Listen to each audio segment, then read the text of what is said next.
the reason we are here, and that is to take the oath. But before doing that, I want to refer to the resolution by which the President appointed the National Dialogue Steering Committee. It was Republican Order number J08 of 2017, issued on the 25th of April. And by that order, the President appointed all the 94 South Sudanese members of the steering committee, and later included a few more people in the Secretariat via another order, order number J10 2017, issued on the 28th of April. I will now read out the names of the members of the committee. It will take a few minutes, but I think it's important that we hear the names of these people. Not everybody has come across the list either in a newspaper or in another form. The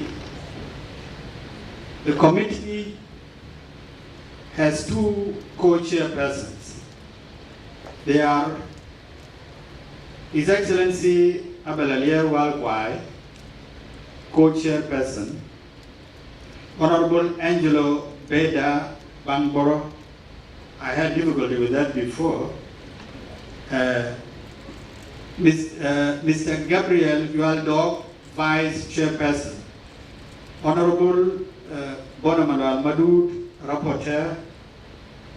Ambassador Dr. Francis Mading Deng, Deputy Rapporteur. Honorable John Louis of Boldview.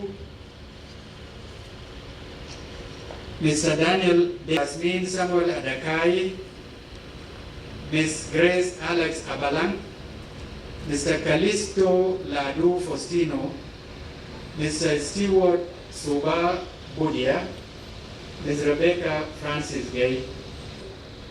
A number of persons, some of them household names in South Sudan for their previous roles in the search for peace in Sudan. And they included 3 representatives from Sudan, representative from Rwanda. For the Democratic Republic of Congo, the minister in the office of the president. Your Excellency, President Salva Kiir Mayardit, President of the Republic of South Sudan. Your Excellency, President Yoweri Kaguta Museveni, President of the Republic of Uganda. Your Excellency, First Vice President Taban Deng. Your Excellency, the Vice President, Dr. James Wani Iga, Vice President of the Republic of South Sudan. Right Honorable Speaker, ladies and gentlemen, allowed me to welcome all of you to the swearing in of the National Dialogue Steering Committee and to congratulate His Excellency, the President, for this bold vision for our country. I am extremely delighted to see this initiative being inaugurated today, having been working for many months to realize this day. My job today is to welcome all of you and to briefly enlighten all of you about the genesis of this process.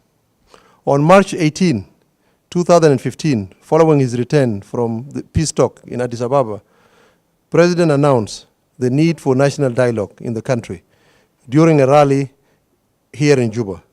However, nobody took up the challenge.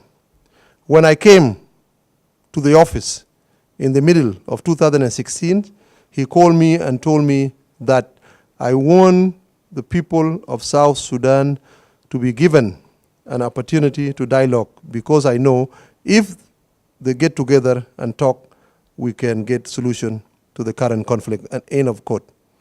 The President told me this within the context of the peace agreement, which he thought cannot be replaced, but that it has not sufficiently addressed the root causes of the conflict. He specifically lamented the fact that it did not address many grievances at the local level.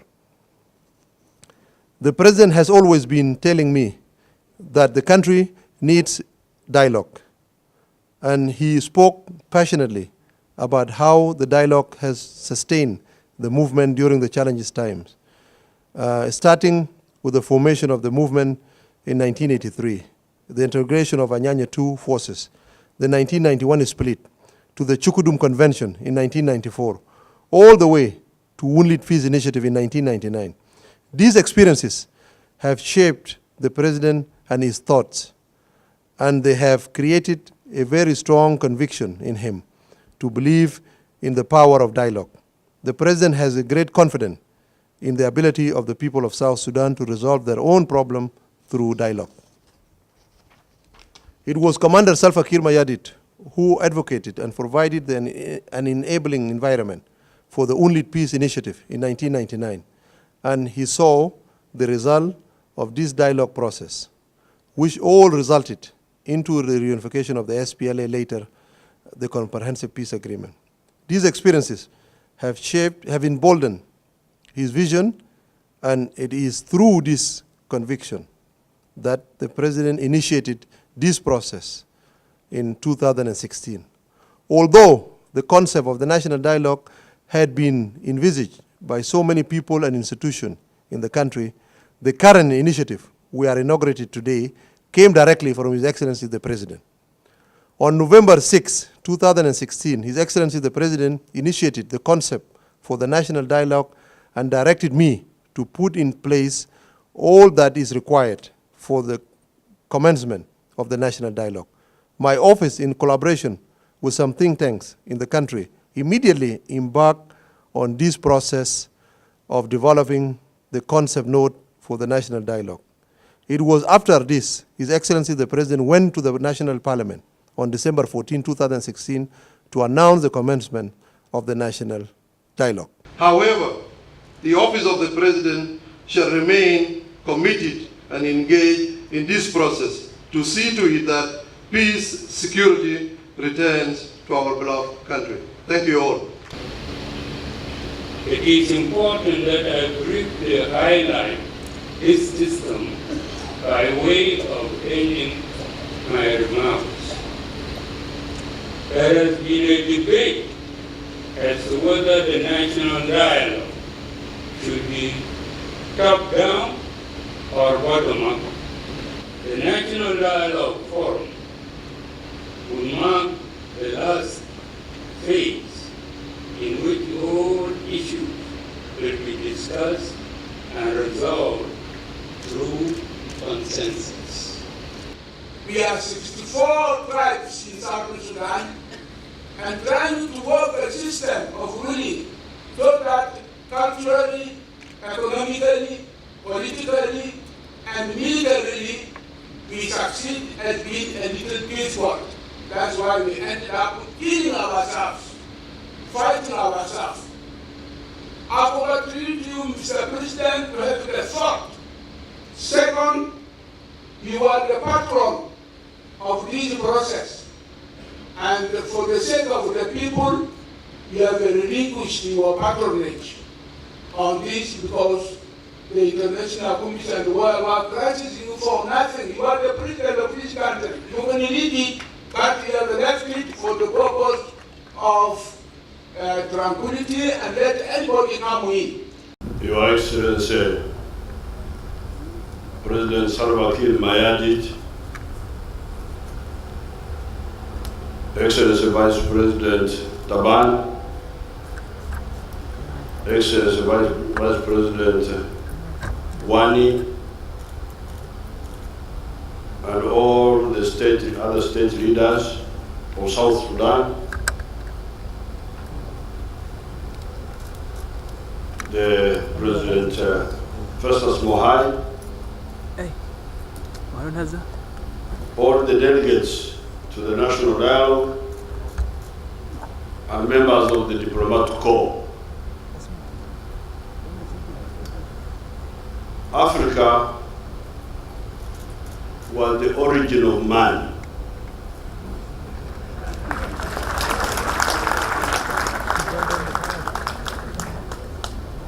Human beings started here 4.5 million years ago. Even these Europeans you see were formerly Africans.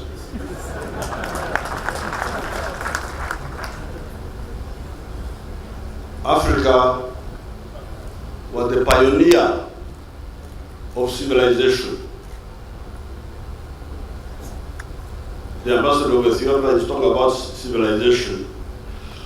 But civilization started here in Africa, in Egypt. It was the first country to have civilization.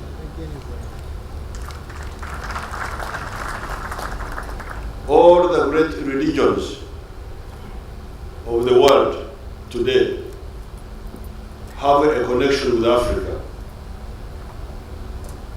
When the Jews wanted to kill Moses,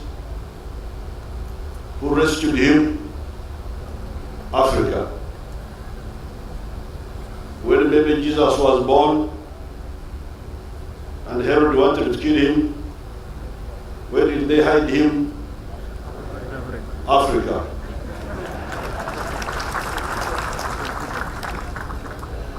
When Muhammad had problems with his Arabs,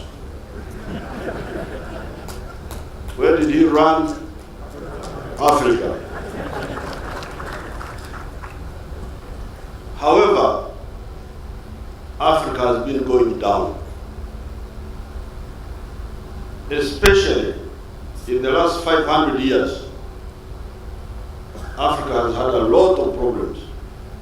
I welcome you all to this long-awaited occasion as we launch the national dialogue process under the theme, National Dialogue is a tool for defining the basis of our unity and sense of common purpose. I am also once again declaring a unilateral ceasefire effective from today.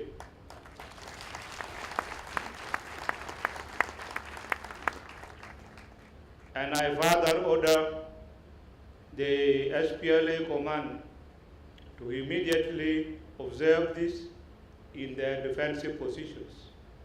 Of course, all of us who are soldiers in this hall know that unilateral ceasefire cannot be binding on the other side. But you, the same, who on the side that you declare the ceasefire from, you deserve the right also to defend yourself if you are attacked. Because you will not raise up your hand and say, look, I have declared ceasefire yesterday and we cannot go into war with you. You have the right to defend yourself. And this, of course, has been the call of many people in the international forums that the ceasefire must be declared. And so I have now declared the ceasefire, unilateral ceasefire, so that we can create an environment for an inclusive dialogue and to facilitate the movement of humanitarian assistance to famine-stricken areas.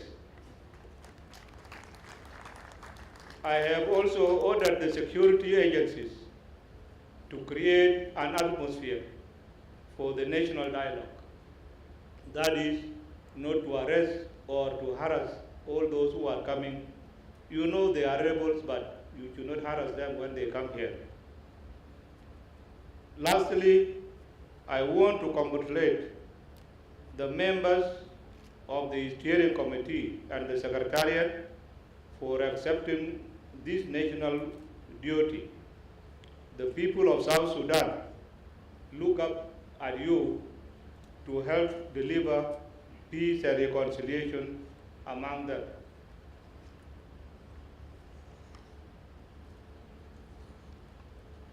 I want the committee to conduct consultations as wide as possible to give the people of South Sudan the opportunity to air out their views and aspirations for the restoring peace to their country. The dialogue should start with those who are willing, while the committee continues to engage those who are hesitant or have concerns. The government stands ready to accept and implement the outcomes of the national dialogue process. I now declare the start of the national dialogue process and turn the process over to our capable chairman, His Excellency Maulana Abel Alier, and His Excellency Angelo Beda.